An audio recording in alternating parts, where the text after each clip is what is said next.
नमस्कार मित्रों, मैं राम मोहन उपाध्याय अपने YouTube चैनल वेदिका उपाध्याय में आपका हार्दिक स्वागत करता हूं। मित्रों, आज की इस वीडियो में हम लोग भारतीय शिक्षा के विकास के संबंध में चर्चा करेंगे।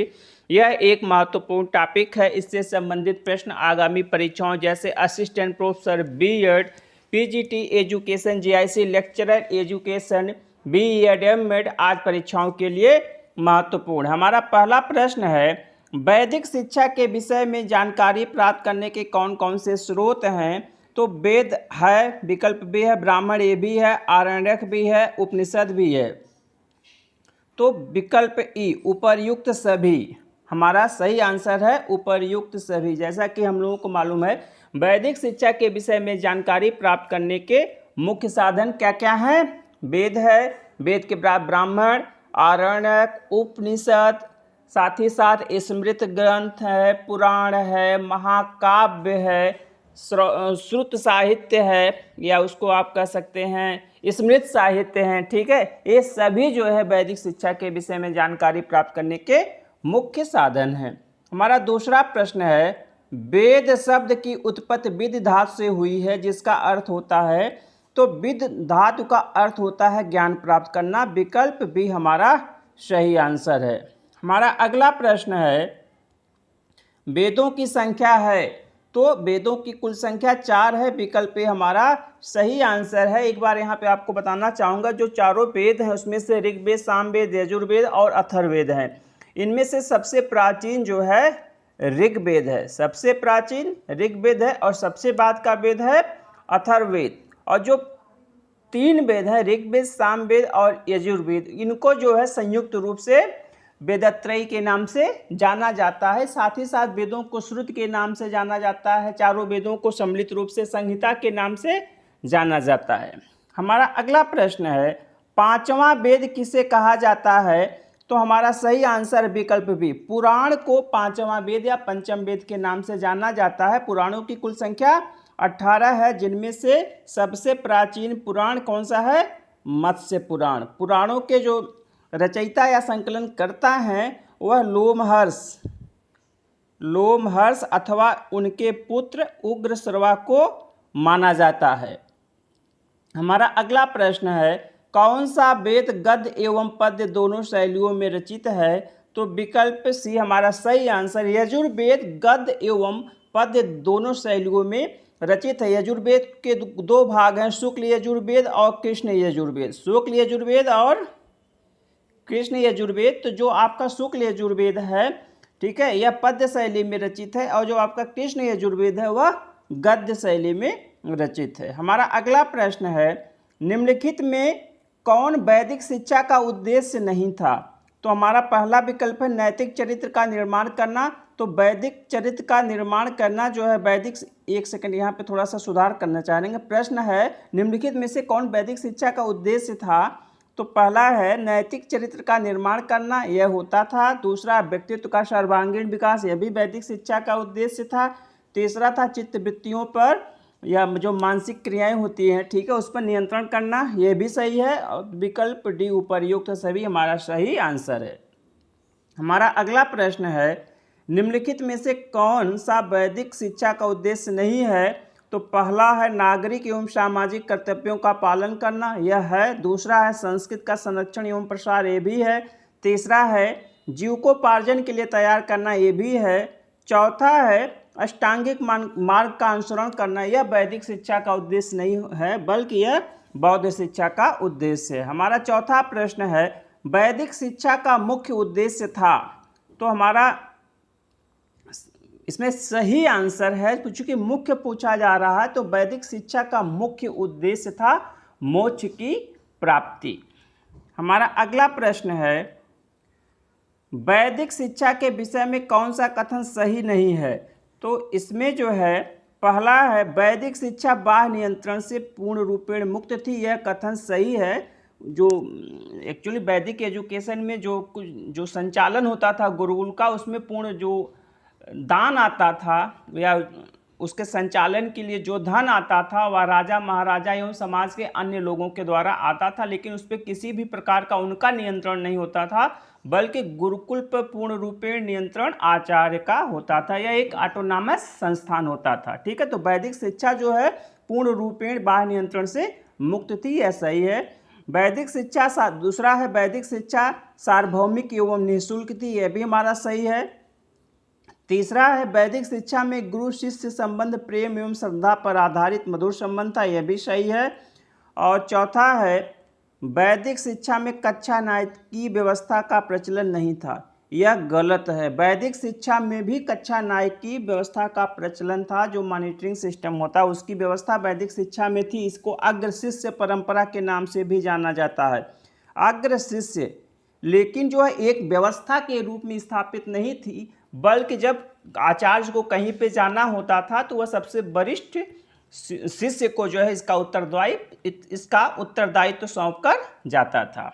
ठीक है, यह एक सिस्टम के रूप में जो है मुस्लिम काल में स्थापित हुआ है कक्षा नायकी पद्धति।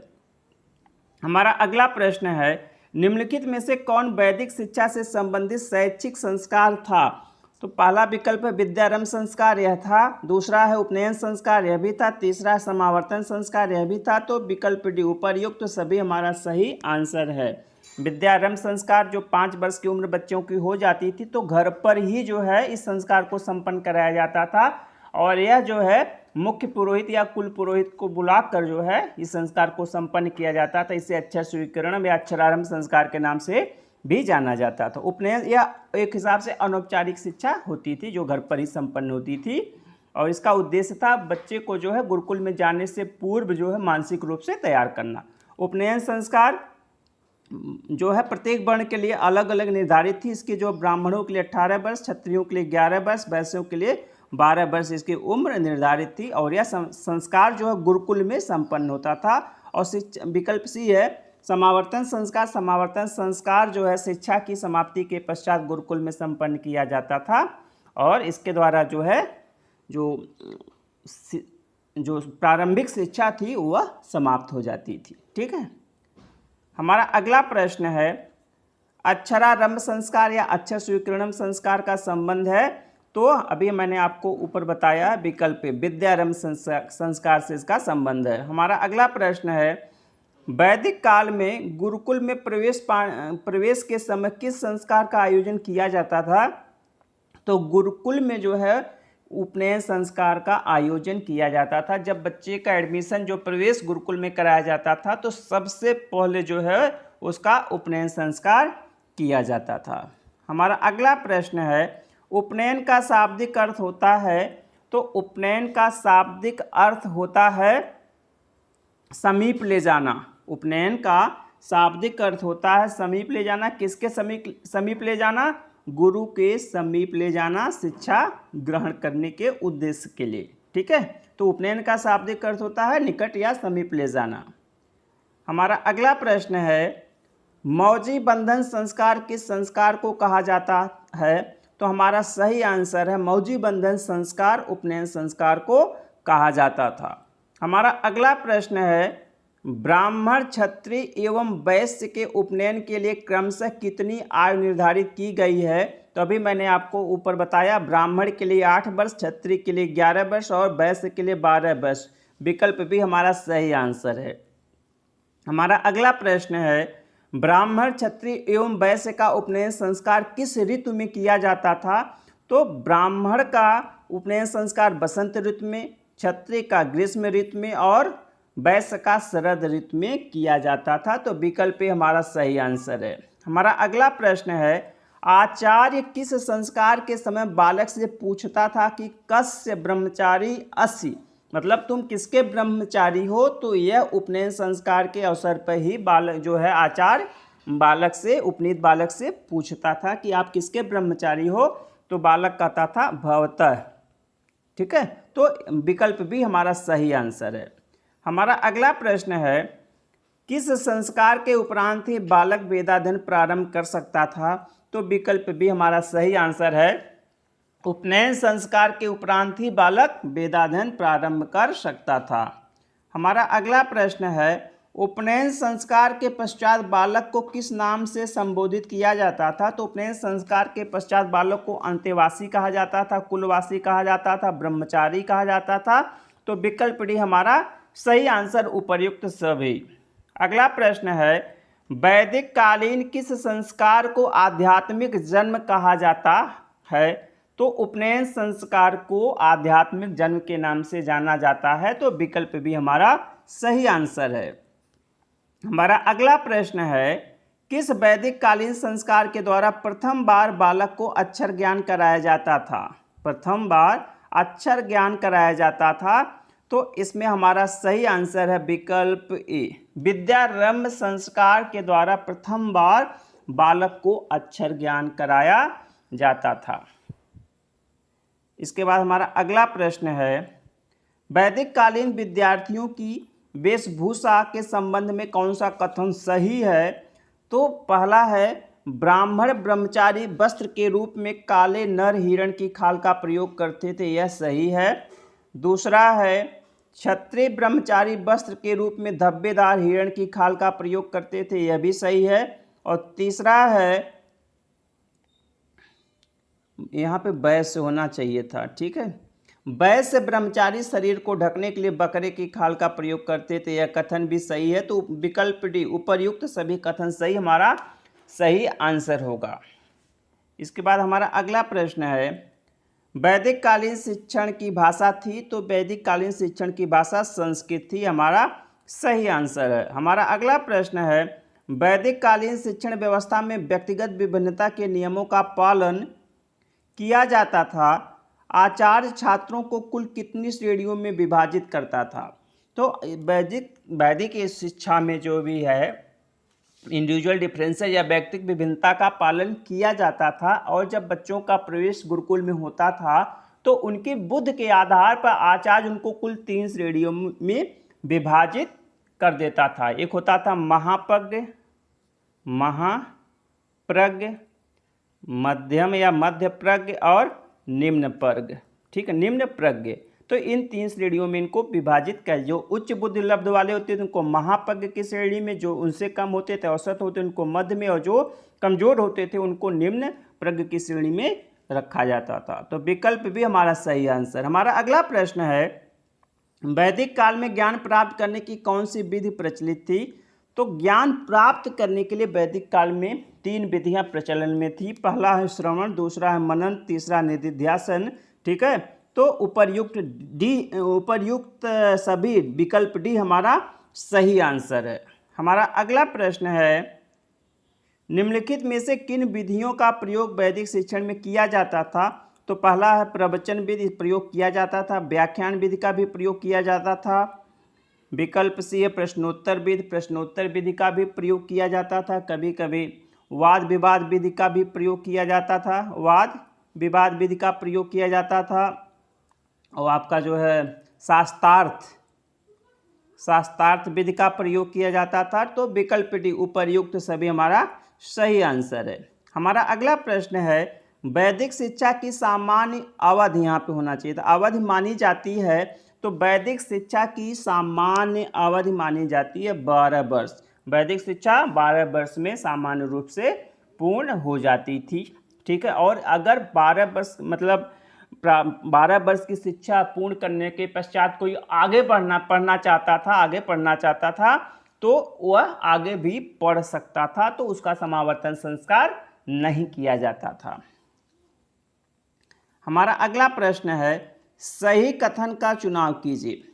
तो इसमें इन्होंने दिया है कि बसु 2 वेद का अध्ययन करने वाले व्यक्ति को बसु कहा जाता था। अभी मैंने आपको ऊपर बताया है कि वैदिक कालीन शिक्षा में क्या होता था, जो शिक्षा की अवधि होती थी वो सामान्यतः 12 वर्ष की होती थी, ठीक है, सामान्यतः 12 वर्ष की होती थी। अगर कोई एक वेद का अध्ययन किया तो उसको जो है स्नातक कहा जाता था, आगे हम बता रहे हैं। तो अगर कोई 2 वेदों का अध्ययन करता है तो उसको बसु कहा जाता था, और कुल उसे 24 वर्ष की शिक्षा ग्रहण करनी होती थी। स्नातक एक वेद का अध्ययन करने वाले व्यक्तियों को स्नातक कहा जाता था, और वह 12 वर्ष की शिक्षा ग्रहण करता था। विकल्प सी है 3 वेद का अध्ययन करने वाला। तो 3 वेद के अध्ययन करने वाले व्यक्तियों को रूद्र कहा जाता था और इनको कुल 36 वर्ष व्यतीत करना पड़ता था। हमारा अगला है आदित्य। तो आदित्य 4 वेदों का अध्ययन करने वाले को आदित्य कहा जाता था और इनको कुल 48 वर्ष व्यतीत करना होता था। तो विकल्प ई उपर्युक्त सभी हमारा सही आंसर है। हमारा अगला प्रश्न है वैदिक कालीन शिक्षण व्यवस्था उपाकर्म संस्कार का वैदिक कालीन शिक्षण व्यवस्था में होना चाहिए था। ठीक है, उपाकर्म संस्कार का आयोजन किया जाता था। तो हमारा सही आंसर है विकल्प ए सत्र के प्रारंभ में। सत्र के प्रारंभ में उपाकर्म संस्कार का आयोजन किया जाता था और यह श्रावण मास में इस संस्कार का आयोजन किया जाता था। हमारा अगला प्रश्न है लोपामुद्रा, अपाला, घोषा, उर्वशी, सुलभा, मैत्रेयी, गार्गी, विश्वरा आदि विदुषी महिलाएं किस काल से संबंधित हैं? तो ये सभी जो है वैदिक काल से संबंधित हैं। हमारा अगला प्रश्न है वैदिक शिक्षा के अंतर्गत निम्न में से कौन सी व्यावसायिक शिक्षा प्रदान की जाती थी? तो विकल्प ए पुरोहिती शिक्षा प्रदान की जाती थी, विकल्प बी सैनिक शिक्षा प्रदान की जाती थी, विकल्प सी कला कौशल की शिक्षा प्रदान की जाती थी, तो विकल्प डी उपर्युक्त तो सभी हमारा सही आंसर है। हमारा अगला प्रश्न है निम्न में से कौन सी वैदिक शिक्षण संस्थाएं हैं? तो पहला है गुरुकुल, दूसरा है चरण, दोनों हैं, तीसरा है टोल, यह भी है, चौथा है घटिका, यह भी है, और पांचवा है उपर्युक्त सभी। तो उपर्युक्त सभी हमारा सही आंसर है। हमारा अगला प्रश्न है वह शिक्षण स्थल जहाँ पर धर्म एवं दर्शन की शिक्षा अनेक शिक्षकों द्वारा दी जाती थी उसे कहते हैं, तो उसे जो है घटिका के नाम से जाना जाता था। हमारा अगला प्रश्न है वैदिक शिक्षा में ब्रह्मचारी गुरुकुल की शिक्षा पूर्ण करने के उपरांत जब अपने घर लौटता था तो कौन सा संस्कार आयोजित किया जाता था? तो विकल्प बी समावर्तन संस्कार का आयोजन किया जाता था। जैसा कि हम सभी को मालूम है कि जो हमारा हिंदू धर्म है, सनातन धर्म, उसमें जो है प्रत्येक व्यक्ति की उम्र 100 वर्ष मानी गई है। ठीक है, और 25-25 वर्षों का जो है एक आश्रम व्यवस्था बनाई गई है। आश्रम व्यवस्था 25-25 वर्षों की। तो जो पहली अवस्था होती है आश्रम व्यवस्था में होती है ब्रह्मचर्य। ठीक है, और तो जो ब्रह्मचर्य अवस्था होती है मुख्य रूप से आपकी शिक्षा से संबंधित अवस्था होती है। जो 25 वर्ष की उम्र व्यक्ति पूर्ण कर लेता है तो वह गृहस्थ आश्रम में प्रवेश करने के लिए अपने घर वापस लौट सकता था। तो उस समय जो उसका समावर्तन संस्कार संपन्न किया जाता था। हमारा अगला प्रश्न है समावर्तन का शाब्दिक अर्थ होता है? तो विकल्प ए गुरुकुल से घर को वापस लौटना समावर्तन का शाब्दिक अर्थ होता है। हमारा अगला प्रश्न है इस संस्कार को स्नान, यहाँ पे होना चाहिए था को, स्नान संस्कार के नाम से जाना जाता है। तो विकल्प सी हमारा सही आंसर, समावर्तन संस्कार को जो है स्नान संस्कार के नाम से जाना जाता है, क्योंकि इस संस्कार में जो बालक के 8 दिशाओं से जल मंगाकर जो है बालक को स्नान कराया जाता है, इसलिए इसे स्नान संस्कार के नाम से जाना जाता है। हमारा अगला प्रश्न है निम्नलिखित में से वैदिक शिक्षा की मुख्य कमी है? कौन सी मुख्य कमी है वैदिक शिक्षा की? तो धर्म को अत्यधिक महत्व देना, यह सही है। दूसरा स्त्री शिक्षा की उपेक्षा करना। तो ऋग्वैदिक काल में तो स्त्री शिक्षा की पूर्ण रूपेण व्यवस्था थी, लेकिन बाद में उत्तर वैदिक काल में जो है स्त्री शिक्षा की स्थिति में गिरावट आने लगी। तो विकल्प बी हमारा सही आंसर है। विकल्प सी है शूद्र शिक्षा की उपेक्षा, यह भी सही है। विकल्प डी है लोक भाषाओं की उपेक्षा, यह भी सही है। तो विकल्प ही हमारा सही आंसर उपर्युक्त सभी। हमारा अगला प्रश्न है आधुनिक शिक्षा में वैदिक शिक्षा की प्रासंगिकता है? तो स्वानुशासन स्थापित करने में यह सही है। गुरु शिष्य संबंध स्थापित करने में यह भी सही है। तीसरा छात्रों एवं अध्यापकों का सादा जीवन, यह भी सही है। चौथा उपर्युक्त सभी, यह भी।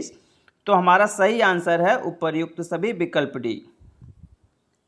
हमारा अगला प्रश्न है सतत एवं आंतरिक मूल्यांकन का प्रादुर्भाव माना जाता है?